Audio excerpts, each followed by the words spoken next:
Hello बच्चों, let's read this question. Two bodies A and B have thermal emissivities of 0.01 and 0.81 respectively.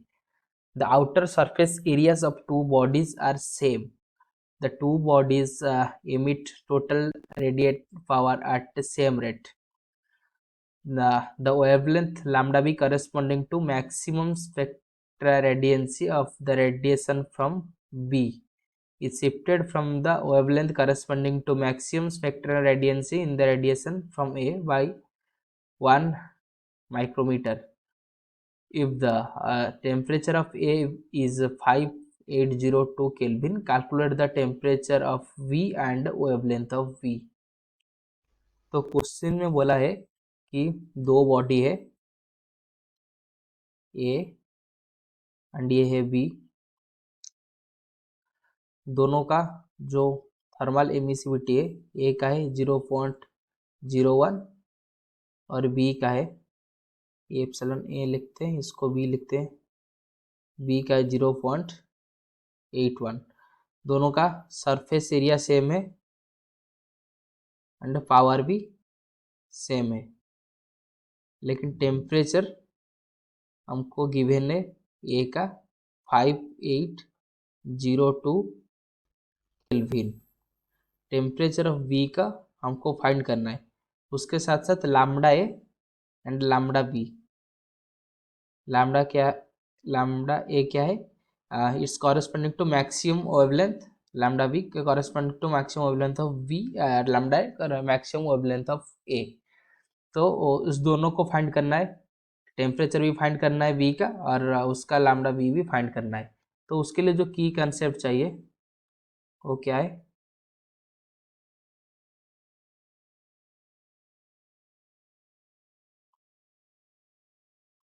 तो की concept तो पहले Stephen Boltzmann law जो बोलता है कि P equal to emissivity into sigma into A into T to the power 4। Epsilon naught, epsilon ये emissivity होता है, सिग्मा स्टीफेन बोल्ट्जमैन कांस्टेंट होता है, ये उसका क्या है सरफेस एरिया है, ये टी उसका टेम्परेचर होता है। दूसरा एक कॉन्सेप्ट चाहिए हमको जो बोलता है कि lambda M into T equal to constant, जिसका वैल्यू है 2898 माइक्रोमीटर इंटू केल्विन। तो इसको ओवेन्स लॉ भी बोला जाता है। वो क्या बोलता है, lambda M corresponding to maximum wavelength, T उसका टेम्परेचर, तो हमेशा एक कांस्टेंट होगा जिसका वैल्यू 2898 माइक्रोमीटर इंटू केल्विन। तो क्वेश्चन को अगर सॉल्व करेंगे तो क्वेश्चन में बोला है कि दोनों का पावर सेम है, मतलब P A equal to P B, that implies P का वैल्यू कितना होगा, sigma A sorry epsilon naught A into sigma का कांस्टेंट होता है ए, दोनों का सरफेस एरिया भी सेम है तो इसको ए रखते हैं, तो ये आ गया T A to the power 4 equal to sigma B sorry epsilon B into sigma into A into T B to the power 4।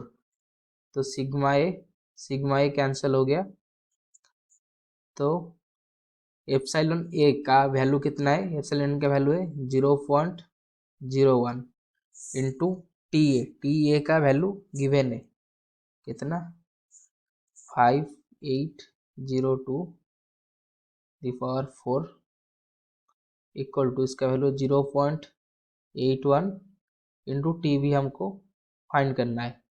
That implies हम ये बोल सकते हैं कि 5802 डिवाइडेड बाय टी बी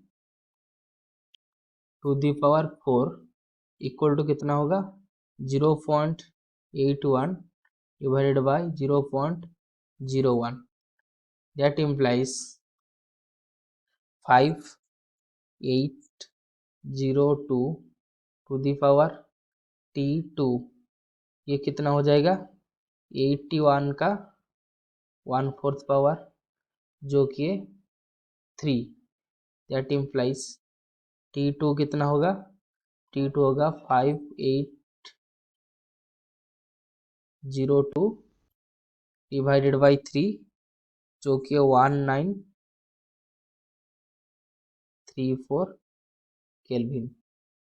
तो ये आ गया टेम्परेचर ऑफ बी या टीबी इसको बोल सकते हैं। तो ये टीबी है, सॉरी इसको T2 लिख लिया,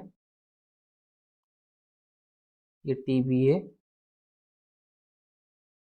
हमने इसको टेम्परेचर ऑफ बी को टीबी रिप्रेजेंट किया था डिवाइडेड बाई 3, तो ये आ गया 1934 केल्विन। तो अभी हमको फाइंड करना है क्या, लैम्डा वी, इसको अभी फाइंड करना है। तो उसके लिए उन्स डिस्प्लेसमेंट लॉ का यूज करते हैं कि lambda V into T V equal to कितना है 2898 micrometre into kelvin. That implies lambda V कितना होगा 2898 डिवाइडेड बाई टीवी, टीवी का वैल्यू कितना है 1934 माइक्रोमीटर, क्यों केल्विन केल्विन कैंसिल हो जाएगा, जो कि ये नियरली इक्वल टू है 1.5 माइक्रोमीटर। तो अगर ऑप्शन चेक करेंगे तो हमको लैम्डा बी आया मैक्सिमम वेवलेंथ जो 1.5 एंड टेम्परेचर आया 1934। तो अगर ऑप्शन चेक करेंगे तो option C 1934 kelvin and 1.5 micrometre is the right answer. I hope you have understood this question. Best of luck.